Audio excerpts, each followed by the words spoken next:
कसे कापू डेंग्या, उभे का आडवे, गमेला कट मारू का वळा कट? अबे नवीन जमान्याच्या हिशोबाने माझी कटिंग करून दे बे. पुरा हिरो दिसलो पाहिजे म्हणतो मी. तर मग तू एक काम कर ना डेंग्या, असा साईडनं बारीक बारीक कर आणि वर तर मस्त झाडू उभा असल्यासारखा मस्त मोठे मोठाले केस ठेव. अबे नाही बे गण्या भाऊ, ते कसे दिसतील बे? अबे सुंदर दिसतील का बे? असा साईडला एक लाईन मारून देतो आणि भीमटीला एक लाईन मारून देतो. आणि मग माया मायनं म्हणलं तर असा भीमटीला ना साईडला रेस खाऊन मारलास म्हणून मग मी का म्हणीन? सांगलो आपल्या मायलं, भजे खा ढोटो म्हणा, रस्त्यानं चालता चालता ते पडलो म्हणा, ते ती गिट्टी घासली म्हणा. अबे पण अशी कशी गिट्टी घासली बे, का सीधा त्या भीमटीला रेसच मारून टाकलं? मला लोपर नसे दिसावाचा बे गण्या भाऊ. मला असा पुरा सुशिक्षित माणूस दिसलो पाहिजे, अशी कटिंग करून दे.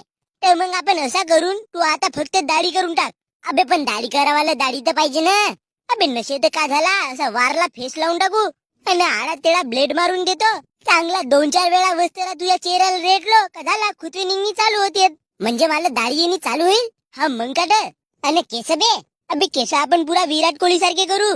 हा मग ठीक आहे ना गण्या भाऊ, मला तर तसंच पाहिजे होते. घे बरं कैची आणि चालू बरं खचा खचा. पुरा विराट कोहली दिसलो पाहिजे मी. हो थांब. अबे हा काव केलाच बे गण्या भाऊ. मला विराट कोहली सारखा केस करून देतो म्हणला होताच, आणि हा काव बे द रॉक सारखा मला टकला करून दिलास. अबे जाऊ दे डेंग्या, हा कसा झाला ते मलाही नशी माहित. आपण पुढच्या वर्षी नवीन केस वापल्यावर भाऊ तुला विराट कोहली कसा बनवायचा